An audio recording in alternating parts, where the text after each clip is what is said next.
Off this morning with me basically abusing my position as the chair to share a little bit about some of my work, which by happy coincidence resonates quite strongly with some of the themes that we talked about yesterday. As I mentioned, I am Eddie Copeland. I'm the Director of Government Innovation at an innovation charity called Nesta. It's basically a think tank that's also a do tank. And just reflecting on the comments that I thought were relevant from yesterday. Yesterday we heard from Martin, who was in his opening keynote spoke about the need for digital government not just to be about talking about the front office or the back office. It was about entire transformation, changing the ways that we work with tech as the enabler, not as the driver. I also loved Harry from Canada's comment, or his description of e-pretend, this idea that we go around sort of sticking a shiny digital front face onto the same old process or chaos behind the scenes, and it is pretending. That is not transformation, that is pretending. So I agree with those comments. And I think what they represent and what they build on is a very pleasing shift in the digital government narrative that we've seen over the last few years. When I first started looking at this area about 3.5 years ago, which I appreciate is still relatively recent, the narrative went something like this. It said, right now there's a number of game-changing new technologies, whether it be IoT, cloud, web applications, smartphones, that have reached a state of sufficient maturity that we can now apply them to the public sector. And if we can apply them to the public sector, they will unleash, we're sure, all these new rich data insights. And with those data insights, we'll be able to enable these fundamentally better ways of working. We start with the tech, it gives us data, we can work in smarter ways. And it's a wonderful and compelling narrative, but we heard yesterday, it's just wrong. If we think this is about technology, then two damaging things happen. If it's all about the tech, then it ends up being entirely on you guys to deliver the public sector reform agenda. And that is not okay. We heard yesterday it's got to be about leadership. It's got to be about public service managers. It's got to be about working with our frontline workers as well. We're in this together. We can't have the digital tail sort of wagging the dog of public sector transformation. And also, if we don't touch the processes, if all we do is stick on that shiny digital front face, we end up with e-pretend. We end up with this false idea that we've transformed a service when we've just taken an inefficient service and now have an expensive, digitized, inefficient process. So instead, what do we have to do? Well, we heard yesterday, we flip it round. We start by asking, how do we want to work? What are fundamentally better, more efficient, more engaging, more citizen-centric ways of working, whatever way of working it is that we actually want to enable? The next question is, what data do you need in order to be able to work in those ways? Quite simply, what information does a person need in order to be able to do their job well? And then the last question, the final question, is what technology do you need to give you that data so you can work in those ways? Because as I've said at many, many previous conferences, the wonder of living today is not cloud or IoT or web applications. It's the fact that we can take for granted that technology can do whatever we want it to do. So start by asking what you want it to do. Now, it's tempting to say, well, there must be these bold, new, dramatic ways of working that we might wish to enable. But actually, before we get to the stuff we haven't thought about yet, we already know about some tried and tested, smarter ways of working that we could look to data to make possible. I'll give you 3 examples. And the first doesn't sound very glamorous or particularly sexy, but shared services. Few people will get excited about shared services, but we know, according to the Local Government Association, in 2015, English local authorities saved £357 million through shared services. We know that we can operate in a smarter way by targeting our scarce resources at areas of greatest need. A bit of a no-brainer, but if you've got a limited amount of money, you put it where it's needed most. And then finally, the holy grail of public services, what we wish we could do, Minority Report for Public Services, prediction and prevention, or prediction and early intervention. So intervening when problems are small, when minimum harm has been caused, when they're frankly cheaper to resolve. So if those are the ways of working we'd like to enable, and if data is the next step What's the problem with the data? Well, it is a challenge in local government. We've heard, not just in this country, we heard the international examples yesterday. Everywhere across the public sector, we have what I call the jigsaw problem. Every piece of the public sector has got their little piece of the data jigsaw, but no one has got the ability to actually put the picture together so you can take a step back and actually see how issues transcend geographic boundaries with your local government neighbours, where different problems overlap, where things correlate. We don't have the ability to take a step back and see how we fit in. That's the jigsaw. And we know why this is the case. I think there's 4 major barriers that we're all familiar with that stop us from joining up our data in intelligent ways. We know there are technology barriers. We heard again yesterday about the nightmare of legacy infrastructure, old IT systems where it's frankly really, really difficult to get the data out in the first place. Or poorly worded outsourcing contracts where some local authorities can't even get to their own data because it's managed elsewhere, which I think we can only describe as very bad practice by the suppliers that do that. We have data barriers when you get the data out, if it's the digital equivalent of comparing apples and oranges. And again, we heard yesterday the NHS example, where many healthcare services are only belatedly now using the NHS number as a unique identifier to make joining up records easier. We know there are cultural and organizational barriers. And if we just think about it very logically, every public sector organization at some point in history was set up to serve a certain community, to do a certain number of things.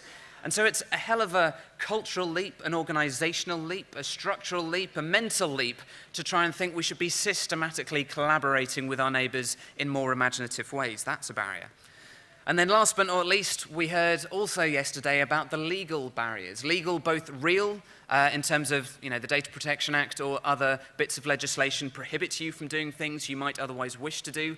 But I think far more common are perceived barriers, where frankly trying to read legislation is an intimidating process, often not the core skill of a service manager. And so we think we can't do things when potentially we could with some effort. And so I was looking around the world when I used to work for a think tank called Policy Exchange, trying to think, well, where has cracked these kind of problems? Who's overcome them? And an example I've spoken about many times, and so I won't go into huge detail today, is the Mayor's Office of Data Analytics from New York City, an old case study now, but was set up under Mayor Michael Bloomberg with a very simple premise.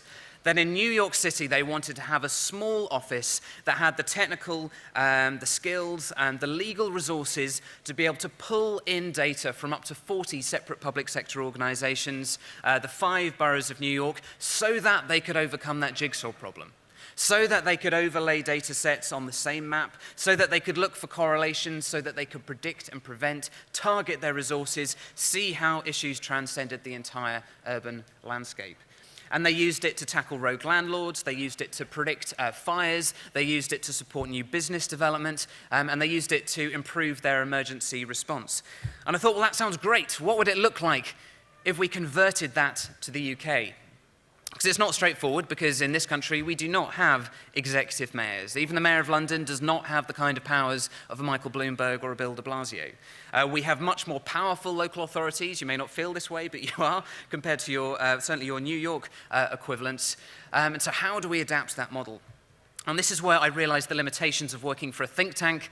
Writing a report is only so helpful. Sometimes you actually have to try and do something and prove it works. And that, frankly, is why I moved to Nesta, this think tank that is also a do tank, where we are now trying to see how does that ODA, Office of Data Analytics model, work in a UK setting. And I'd just like to give 3 brief examples of some of the areas we're looking at, and hopefully they will resonate with the challenges that you face. The first is a pilot where we're at the very early stages with the 7 local authorities in the northeast, looking at whether there's potential to join up the jigsaw on issues related to alcohol abuse. Alcohol abuse has many problems for the public sector, impacting education, impacting healthcare, social care, crime, you name it. And the challenge is thinking, what could be possible if we could join up the different data sets that those different public sector organizations hold? How would it better inform policy? How would it better inform interventions if you had better ability to have intelligent conversations at a regional scale? A vital experiment, I hope, for the city devolution agenda, where regions right around the UK will be coming together to cooperate as a larger unit for the first time. Very early stages, but I hope to be able to come back and report on developments on that sometime in the new year. In London, meanwhile, we're looking at that element of targeting scarce resources at areas of greatest need and trying to prove the case for a London Office of Data Analytics. It was a mayoral commitment of actually both the leading mayoral candidates, and so we're now trying to make sure or see, can it work? What happens if we get the boroughs, other public sector bodies to share data, join it up with the GLA? And we've started with a pilot to tackle unlicensed HMOs. For those of you who don't know, HMO is a house of multiple occupation. And in the UK, you need, as a landlord, you need a particular license if you've got multiple tenants living in the same property, separate contracts, but sharing, say, a kitchen and the bathroom. Now, in London, there's estimated in some boroughs to be up to 15,000 HMOs. And the London average is that only about 10% of them are correctly licensed. And that's a problem for two reasons. Number one, well, it's a missed revenue stream for local authorities at a time when they badly need it. And secondly, unlicensed HMOs correlate highly, with some of the most dangerous and exploitative conditions for vulnerable tenants. So there's a real need to support vulnerable communities by finding these properties. And the challenge, of course, for building inspectors with limited resources is which buildings do they go and look at first. And so the way we're trying to tackle this with data is to actually talk to frontline building inspectors and say, you tell us what a dangerous or high-risk property looks like. You know, what kind of gut criteria would you look for? And they'll give you things like, you know, if it's above a commercial premise, above a kebab shop, for example, then it's high risk. If it's in a particular student part of town, potentially, if it's above 3 stories in height, a typical HMO is more than 3 stories high, and you can get the height data of buildings. Okay, fair enough, we've got those criteria. We've then gone to London boroughs and said, well, what data do you have that relates to those gut criteria? And working with Westminster, who are quite well ahead on this game, they think there are 60 different data sets that correlate with problematic properties. What we're then doing is taking all the past cases of known HMOs with certain boroughs, comparing it against those data so we can accurately weight the predictive quality of each of those data sets. It's called a regression analysis, but the idea is that you create an algorithm that means you can put any new set of addresses through the algorithm and it will prioritize them according to the likelihood that they are an unlicensed HMO. Again, early days, and I hope to be able to come back soon to tell you whether or not this is hypothetical or whether or not it actually works. Fingers crossed it does. And finally, an example that I can't claim any association or credit for, but I spoke to them recently and I was really impressed by their work. Essex County Council. If you're here today, I'd love to come and have another chat with you later. But they were looking at a major problem for one of their most deprived wards with a level of deprivation of 39%, where a large proportion of children are not school ready by the age of 5. And what they've gone about doing is saying, well, let's pick that most disadvantaged ward, let's look at all the children who were aged 5 in 2015, and then let's look back at what data was known about those children from public sector point of view in the 4 years prior to that. And this was done going through all the legal, ethical, data protection protocols to check it was all okay. But what they've been able to do is look for predictive indicators of children who are school ready and those who aren't. And the aim is that if they can come up with those correlating factors, sometime next year, they can design early interventions to support the next cohort of vulnerable young children to make sure they don't miss out on one of the most formative parts of anyone's education. So that's the prediction and prevention element. So to wrap up, I guess I would say at this conference, we are very much focusing on the complex public service transformation issues. Gone are the days when we could just focus on purely front-end web transactions without thinking about how they enable more complex processes behind the scenes. So to reiterate the theme of this conference, start with how you want to work. The technology can do probably whatever you want it to do. So my advice to you is get to grips with your data. Thank you for listening.